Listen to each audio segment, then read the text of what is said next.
सबसे पहले थोड़ी सी तकरीर। जी जी ज़रूरी है। हमारे, जैसे मैं हमेशा कहता हूँ कि हमारी जो सकाफ़त है वो बहुत मज़बूत है, और हम अगर उस पर चलें तो शायद बहुत सारी बीमारियों से भी बच जाएं, और बहुत सारी अद्वियात हमारी इन सकाफ़तों में मौजूद है।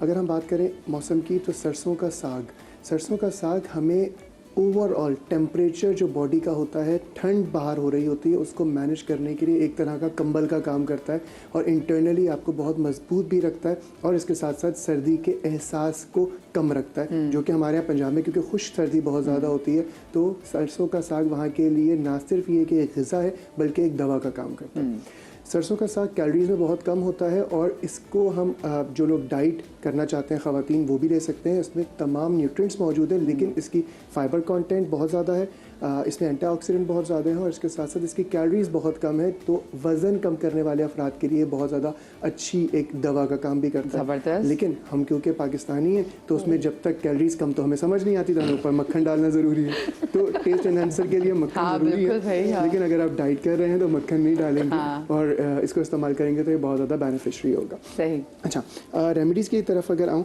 तो पालक नॉर्मली बच्चे खाना पसंद नहीं कर रहे होते आजकल, वो हमारी अपनी शायद गलती है माँ बाप की कि हमने बचपन से उसको आदत नहीं डाली उस तरह। तो एक छोटी सी ऐसी रेमेडी जो कि बच्चों को, अगर आप सिर्फ स्कूल जाते हुए एक खजूर दे दें, तो उनका आयरन लेवल, कैल्शियम लेवल, या जो ग़िज़ाइयत पूरे दिन में रिक्वायर्ड है वो पूरी हो सकती है सिर्फ एक खजूर से। ऑब्वियसली इसका मतलब ये नहीं कि आगे खाना नहीं खाना है, लेकिन जो क्या मैं लंच नहीं बना के दिल खजूर दे दी एक खजूर दे दी, ऐसा नहीं है। तो एक खजूर अगर दे दी तो आपको कम अज़ कम आप थोड़ा सा रिलैक्स हो सकते हैं कि उसमें जो ज़रूरियात थी उसकी वो कम अज़ कम पूरी हो गई। इसमें मैंने एक खजूर ली जो कि नरम खजूर है, ताकि बच्चे इजीली खा लें। इसका मैंने जो बीज होता है, सीड होता है, वो निकाल लिया। पालक एक छोटा सा टुकड़ा लिया मैंने, इसमें आदत के लिए है बेसिकली ये पालक इसमें, वरना खजूर में आयरन माशाल्लाह बहुत ज़्यादा खुद भी होता है। इसको मैंने इसमें बंद किया बीज की जगह पर, और थोड़ा सा इसमें मैंने मोरिंगा का पाउडर डाल दिया। मोरिंगा का पाउडर टेस्टलेस ही होता है एक तरह से।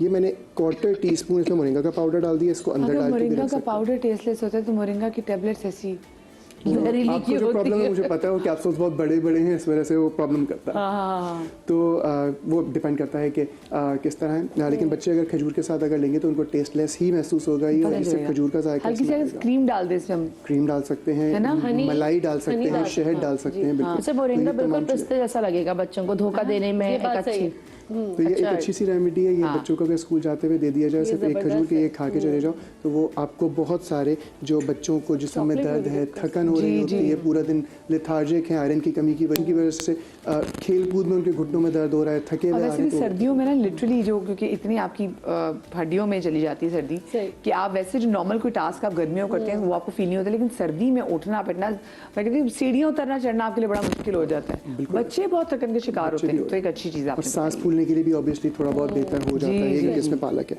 अच्छा, दूसरी रेमेडी, हम ऐसे माहौल में रह रहे हैं आजकल, खासकर कराची की अगर बात करूं तो बहुत ज़्यादा थ्रोट इन्फेक्शंस बहुत ज़्यादा हुए हैं, लोगों के गले आए हुए हैं, पके हुए हैं गले। टॉन्सिलाइटिस वाले जो पेशेंट्स हैं उनको एग्रीवेशन आई हुई है और बहुत ज़्यादा प्रॉब्लम हो रही है उनके गले में, तो पालक इसके लिए भी एक बहुत अच्छा किरदार अदा करती है। 1 गिलास पानी लेंगे, गागल्स के लिए मैं बना रहा हूँ। 1 गिलास पानी लेंगे, इसमें आधा चाय का चमचा मेहंदी का पाउडर डालूंगा मैं, 1 पत्ता पालक का डालेंगे इसमें, और इसके साथ 2 अदद लौंग। इसको एक जोश देंगे, ये कहवा टाइप बन जाएगा। इसको छान लेंगे और इससे गरारे करेंगे, गागल्स करेंगे।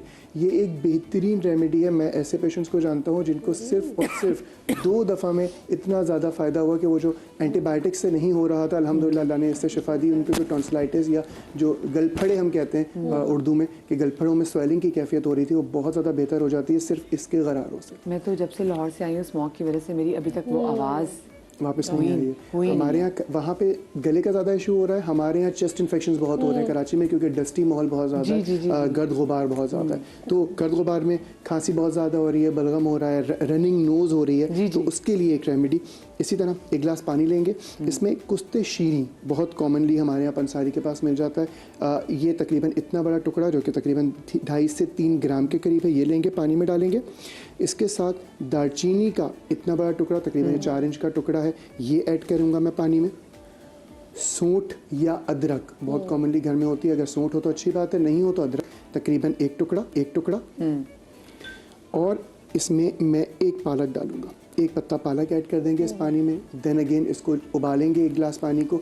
जब पानी तकरीबन 3/4 रह जाए, पौना कप रह जाए, तो इसको छान कर थोड़ा सा शहद, लेमन या कोई भी चीज़ आप टेस्ट के लिए अगर ऐड करना चाहते हैं तो वो ऐड कर दीजिए और ये पी लीजिए। चेस्ट इन्फेक्शन के लिए एक बेहतरीन दवा है ये, जो स्प्यूटम आ रहा है, गले में अटक रहा है। मैं देख रही हूँ आप गागल्स का बता रहे हैं, पालक का पत्ता उसमें डाला हुआ है, चेस्ट इन्फेक्शन को दूर करने के लिए पालक पत्ता। ये मैंने पहले कभी नहीं सुना था और मुझे पता ही नहीं है इसका। बिल्कुल है। और जैसे मैंने हमेशा कहा भी, अभी भी अपनी बात में कहा मैंने, कि जो मौसम का फल या सब्जी होती है वो उस मौसम में आने वाली बीमारियां जो कि कुदरती होती हैं, उनका इलाज अल्लाह ताला ने खुद ब खुद चीज़ों में मौजूद है। हम जो मसनूई चीज़ों पे चले गए हैं, हम फ्रोज़न चीज़ों पे चले गए हैं, हम सिर्फ गोश्त खोर हो गए हैं। ऑब्वियसली गोश्त में न्यूट्रिएंट्स तो हैं, लेकिन वो ग़िज़ाइयत या वो चीज़ या वो दवाइयों वाला जो एलिमेंट जो सब्जियों और फलों, वो आपको कहीं पे भी नहीं मिलेगा इस मौसम में। क्योंकि नज़ला, खांसी, बुखार बहुत ज़्यादा है, तो हमें विटामिन सी चाहिए इम्यूनिटी के लिए। तो आप देखें मार्केट में हर फ्रूट, जो भी फ्रूट है उसमें कहीं ना कहीं, अगर सिट्रस की बात करें तो बहुत ज़्यादा, और बाकी फ्रूट्स की बात करें तो कम क्वान्टिटी में, बट विटामिन सी उन तमाम फ्रूट्स में लाजमी मौजूद होगा। ये अल्लाह की कुदरत है। आखिरी चीज़ अगर मैं बात करूँ तो जिस तरह हमने पहले भी बात की कि वज़न कम करने के लिए पालक एक बहुत अच्छा किरदार अदा कर सकती है। जो लोग, जो ख़वातीन और जो मर्द, ख़ासकर जो बेली में उनका फ़ैट जमा हो जाता है और वो अपनी बॉडी को डिटॉक्स करना चाहते हैं, तो पालक उनके लिए भी एक बेहतरीन दवा है। इसमें एक ब्लेंड कर लेंगे, एक मशरूब बना लेंगे। इसमें मैं खीरा लूँगा, तकरीबन आधा खीरा, आधा लेमन, और इसके साथ साथ एक दरमियाने साइज़ का टमाटर, और इसके साथ साथ 4 से 5 पत्ते, इतने बड़े तकरीबन जो मेरे हाथ के बराबर हैं, ये हम पालक के उसमें ऐड कर देंगे। ठीक है। थोड़ा सा पानी डालेंगे, इसको ब्लेंड करेंगे, थोड़ा सा गाढ़ा सा मशरूब बन जाएगा। उसको छानेंगे, छन्नी से छान ले, तकरीबन आधा ग्लास पानी निकलेगा। वो पानी रोज़ाना की बुनियाद पर अगर पी लिया जाए तो ये आपके डिटॉक्सिफिकेशन के लिए बहुत अच्छा है, आपके हजम के निज़ाम को भी बेहतर करेगा, गट हेल्थ को भी बेहतर करेगा, टॉक्सिन्स को रिलीज जो करेगा। अक्सर लोग ग्रीन फूड का जो जूस बनाते हैं, उसमें जैसे आपने सेलरी ऐड कर ली, आपने उसमें क्यूकम्बर ऐड कर लिया, बहुत लोग उसमें ग्रीन एप्पल ऐड करते हैं, and then they also add spinach, पालक उसमें ऐड करते हैं।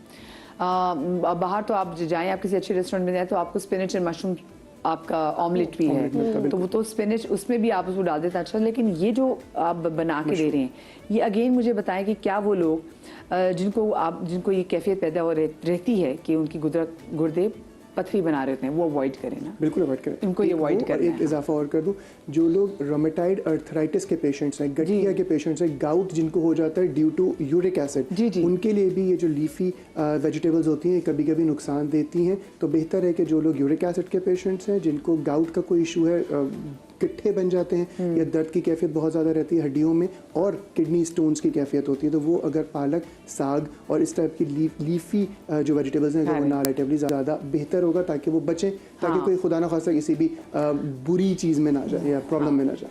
सही, थैंक यू जी। आपकी गाड़ी कंप्लीट हो गई आपकी। अच्छा, ये मैं चाहूँगी ज़रा आप लोग भी मुझे कॉल करके बताएं कि आप लोगों के घर में जो पालक बनती है वो कैसे बनती है, और आपकी ज़िंदगी में, मैं तो कहती हूँ, मुझे बताएं कि चेंज पालक खाने से क्या आया, ये मुझे बताएं। सब्जियां खाने से आपकी ज़िंदगी में क्या चेंज आया वैसे? अच्छा, एक चीज़ मैं थोड़ी क्लैरिफाई करूँ कि जो यूरिक एसिड है ना, उसका ताल्लुक ना प्यूरिन कंटेंट से होता है। तो जो जिन चीज़ों का प्यूरिन, आप सर्च करें इंटरनेट पे कि प्यूरिन किन चीज़ों में ज़्यादा है, उससे यूरिक एसिड का ताल्लुक है, उसको आपने कम करना है। पालक अगर आप 4 पत्ते कोई डालेगा तो उससे क्या फर्क पड़ेगा?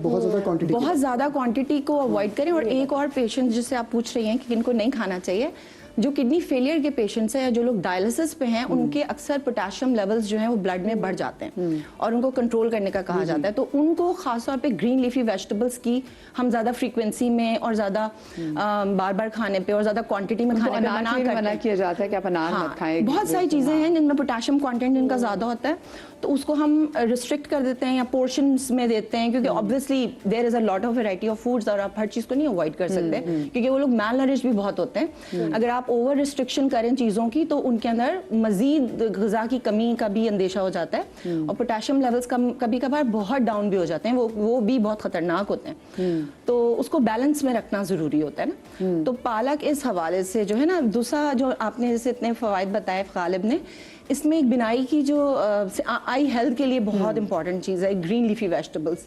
ये हमारी आई हेल्थ को इम्प्रूव करते हैं, क्योंकि इसमें जो है एक तो आपके बीटा कैरोटीन जो होता है ना, और ये डिफरेंट फ्लेवोनॉइड्स होते हैं, डिफरेंट एंटीऑक्सीडेंट्स हैं। एंटीऑक्सीडेंट्स में जैसे विटामिन ए है, विटामिन के रिच होता है, इसी तरह विटामिन सी रिच होता है, जैसे गालिब ने भी कहा कि जितनी भी हमारी सब्जियां हैं।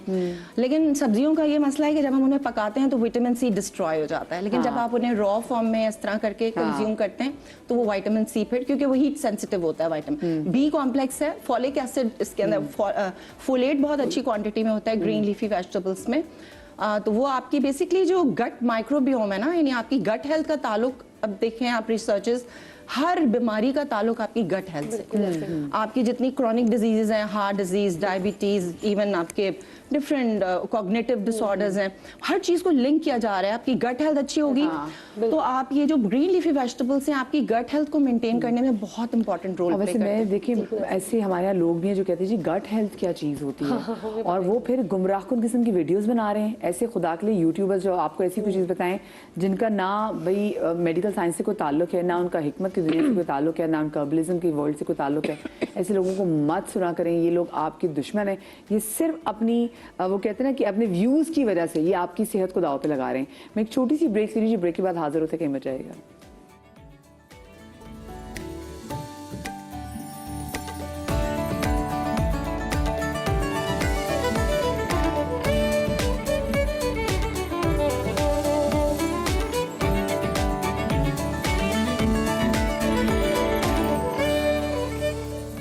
जी जनाब, welcome back after the break. और आज हम बात करें हैं पालक के फवाइद के हवाले से। पालक जिस वक्त आपके घर में पड़ी भी हुई है, आपने अपने फ्रीजर में जमा की भी रखी हुई है और आपको ये आइडिया नहीं है कि इस एक पालक का कितना फ़ायदा है।